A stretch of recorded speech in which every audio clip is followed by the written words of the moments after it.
Hi there, I am Caddy. I am a 30 years old, just an ordinary housewife. My husband, Giz, and I both love gardening, and our passion led us to buy a house with a large piece of land for gardening where we live now.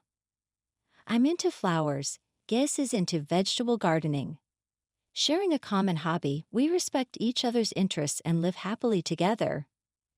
That day, as usual, while Giz was at work, I thought of tending to the flowers and the garden.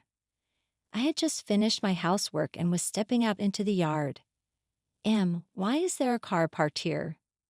There was an unfamiliar white car parked in the yard. It wasn't our car, and given our large property, maybe someone mistook it for a parking space.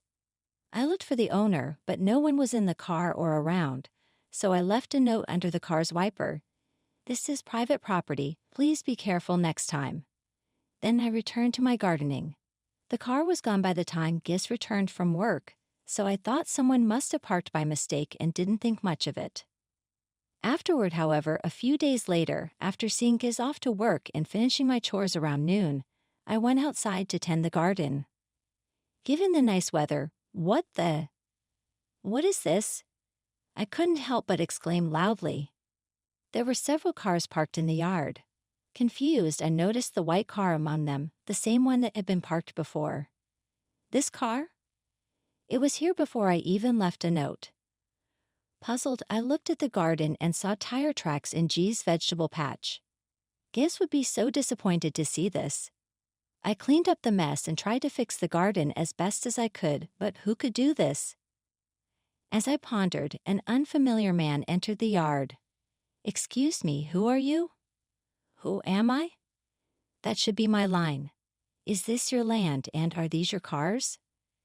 Yes. But the man looked perplexed. But I was the one truly baffled. "Excuse me, but do you know why there are so many cars here?" "Well, my boss said we could park here," instructions from the boss. At first, I thought maybe Giz lent the space to a colleague out of kindness, but Giz isn't a boss, and he hadn't mentioned anything to me. It's not like Giz to make a decision without consulting me. So who could it be? I asked the man further. "Boss? Are you referring to someone from a company?" "Yes, from the company over there called." He seemed dubious but willingly told me the company name. Apparently, a branch of the company had recently moved into a nearby vacant store, and they had been instructed to park in our garden. Of course, I hadn't heard anything about this, and if Giz had agreed, he would have told me. Feeling bewildered, I pleaded with the man to remove the cars. "Please, this is private property. Could you tell the others to move their cars?" "Well, I'm just a low-level employee. Can't you talk to my boss?" His indifferent attitude frustrated me. "At least warn them for now. I really don't want to have to call the police." "All right, I'll mention it, but don't blame me if they don't listen." He seemed a bit concerned after hearing police, but still reluctantly nodded and drove away. I hoped this would stop them from parking here, but I was anxious since the man didn't apologize, and I wasn't sure he would really convey the message. With no one else around and fearing confrontation, I stayed indoors, thinking of ways to deter future incidents and nursing a headache. I couldn't bring myself to garden for the rest of the day. After finishing chores in the evening, I was inside when the doorbell suddenly rang.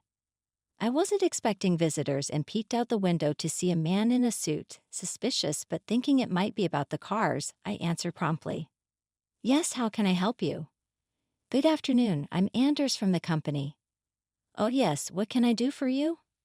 "I came about the parking situation. It's inconvenient for us if you move our cars just because it suits you."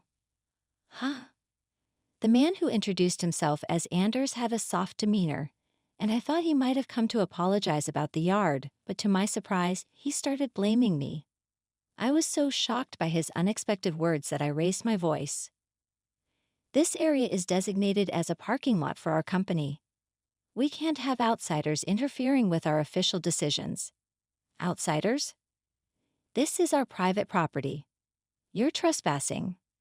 Some people claim that to try and charge us a usage fee. His attitude completely disregarding my claims made me even angrier. No matter how many times I insisted it was private property, he wouldn't listen. Anyway, your neighbor's property is our parking lot. If you continue to interfere, we'll have to take legal action."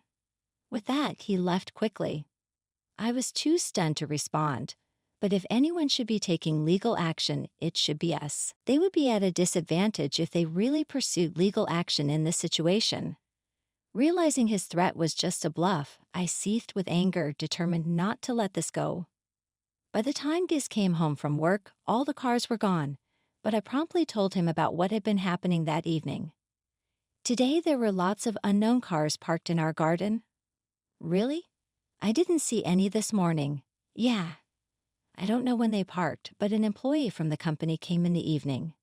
He said this land is their parking lot and told me not to interfere." "What? Don't they know it's private property?"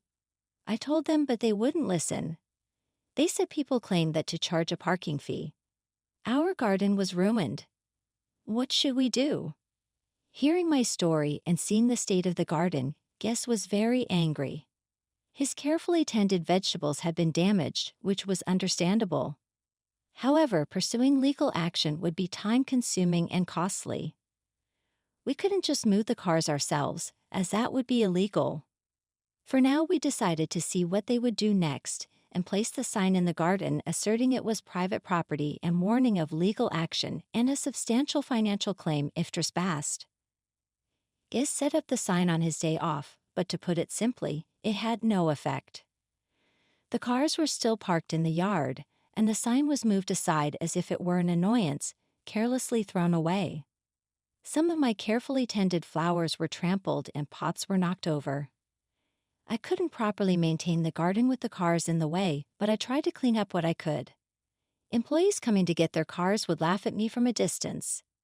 "Lady, this is our parking lot. If you make a garden here, it's a problem for us." "Yeah, and about that sign, our boss said it's legally invalid." "Better demolish it if you don't want to get sued." Their appalling words stung as they got into their cars and drove off. Despite my warnings, they continued to disregard them, ruining my beloved garden and hurling unjust insults. These days wore heavily on me, and Giz noticed how tired I was becoming. "Caddy, maybe you should stop going out to the garden for a while. Neither your flowers nor my vegetables will matter until we resolve this situation." I had been visiting the garden daily, concerned about the flowers and G's vegetables, but I nodded tearfully at his words. As just a housewife, I felt powerless and burst into tears, but Giz encouraged me repeatedly. "It's okay. You've taken care of the garden. Let me handle it from here." Saying this, he gently stroked my back reassuringly. Trusting G's words, I decided to leave the matter in his hands. As he suggested, I stopped going to the garden and spent my afternoons inside. The sight of the cars parked in the garden, visible from the window, pained me, and the thought of the garden being further destroyed troubled me, but I endured, focusing on resolving this issue. A few days later, the man named Anders from the company came to our house again. "Excuse me, I'm from the company." "What's with that sign you've put up?" "What do you mean, what's with it?" "It's our private property. We're simply asserting our rights." "Look, it's already decided by our company." "I told you not to interfere, didn't I?" His attitude still suggested he felt superior, and honestly, it was a bit overwhelming. I was at a loss for words against someone who wouldn't listen. But fortunately, Giz, who was off work, came out from the back and stepped up to the entrance. "Oh, so you're from the company?" "Yes, I'm Anders."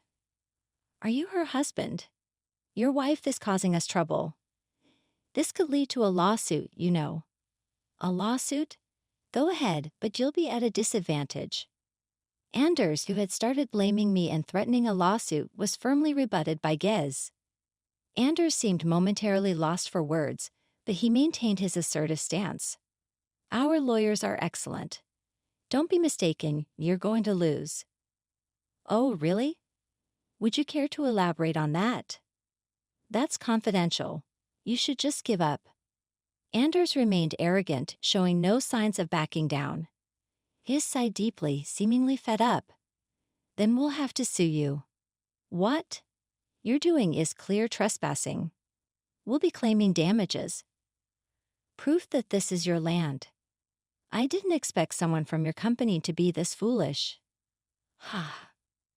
Anders, who had been smirking, thinking there was no proof, suddenly looked displeased when his company and he were criticized. He raised his voice and scowled unhappily. More insults. You should just give up. Giz replied to Anders, who seemed to think he had gained an advantage. Insults. I'm just stating facts. I can't show proof right now, but it's easily obtainable. To not know that is just foolish. Anders was taken aback by G's firm stance. Still keeping his scowl, Giz continued. Anders, remember that our company might need your services someday. Your company is a subcontractor for us, right? What? I didn't know your company works under mine. Hearing this, Anders turned pale. Indeed, Giz ran a sizable company and had the power to choose contractors. Realizing this, Anders' attitude changed and he fell silent. But after this, I might reconsider our contract with your company. The quality of your products has been poor, and I only continue the contract out of respect for the previous CEO. Anders seemed to sense trouble and became more submissive.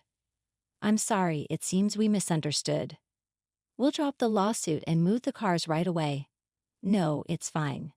You must be struggling to find parking. You can park at our place.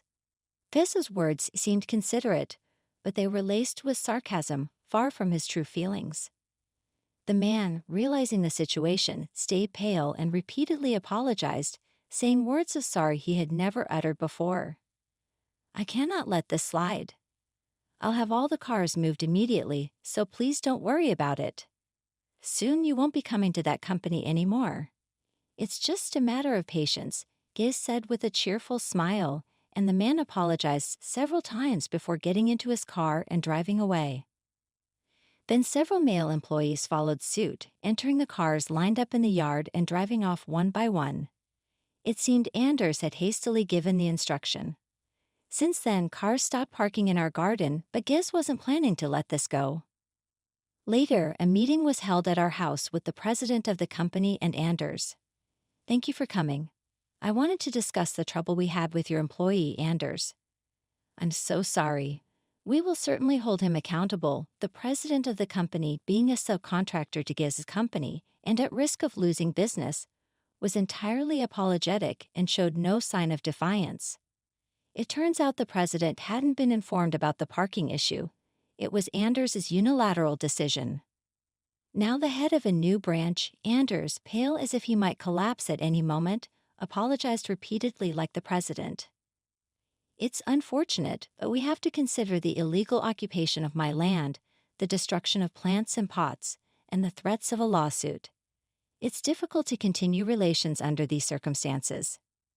I'm truly sorry. We'll definitely hold Anders accountable. Please just don't cancel our contract. It's not just about accountability. Even if it hasn't harmed our company, can you expect us to trust you after such serious criminal behavior? Giz firmly rejected the repeated apologies, expressing a resolute refusal to forgive. Eventually, it was decided to terminate the contract with the company and settle without a lawsuit, but Giz demanded as much compensation as possible. Anders was, of course, dismissed, and many of his subordinates influenced by him or displaying poor work attitudes were suspended. The tenant space where the branch had been became vacant again, and peace finally returned to our home. Despite losing many valuable things due to this ordeal, Giz and I have started our gardening anew, enjoying our shared hobby